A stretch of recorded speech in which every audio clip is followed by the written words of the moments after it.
What's up mga boss? Kumusta ba kayo dyan? Excited pala ako. Birthday na kasi ng nag-iisang anak namin na babae. At mayroon kaming surprise sa kanya na hindi niya inaasahan mga boss. Matagal na niya itong gusto. Kaya ibibigay na namin. Ang gusto pala niya mga boss ay cellphone na iPhone. Matagal na niya itong pinapangarap at wala siyang kalam-alam mga boss na ibibigay sa mismong birthday niya. Kasi ang alam niya mga boss sa graduation pa niya ibibigay namin. Kaso napaaga mga boss kasi yung cellphone pala niya na ginagamit ay nasira. Kaya ngayon meron siyang ginagamit na cellphone kaso sira-sira na din. Kaya naisipan namin na bilhan na siya ng iPhone. Itong iPhone pala na nabili namin mga boss, brand new pero hindi siya latest, pero may kamahalan din at isang buwan akong hindi kumain para mabili lang. Ang price niya pag ibili mo ng sikanhan na motor kayang-kaya na makabili. XRM na sikanhan kayang-kaya na niya bilhin. Kaya pinaghandaan ko talaga to mga boss. Kaso napaaga lang sa pagbili ng cellphone. Ito mga boss, tingnan nyo.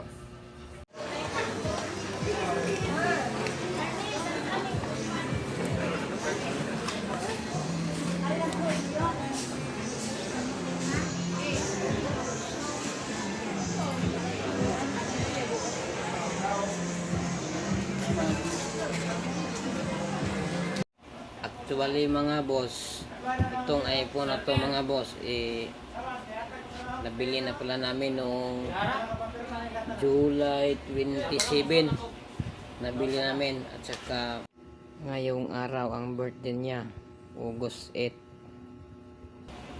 Matagal-tagal na rin nabili namin, kaso tinatago lang namin para surprise sa birthday niya. Sa katunayan mga boss ay matagal na niya yung gusto na cellphone, kaso palagi na lang namin siyang pinapaasa kasi ayaw namin na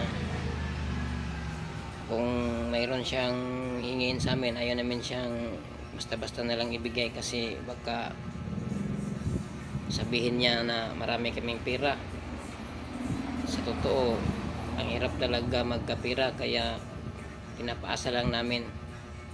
Kaya ngayon naawa na kami kasi wala na siyang cellphone, at ito na mga boss, bibigay na namin yung pinapangarap niya na iPhone.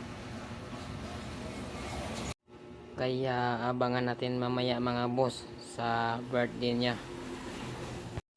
Titingnan natin kung anong reaction na. At may pahabol pa pala mga boss. Bago namin ibigay sa kanya yung iPhone, papahirapan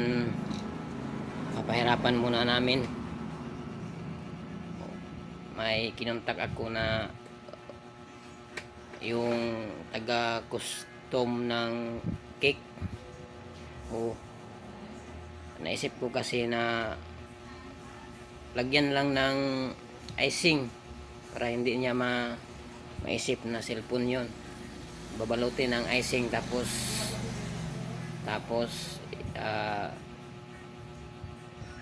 gagayahin yung cake para isipin niya na cake. Saka pagbukas niya ay doon niya malalaman na cellphone pala yung nasa ilalim.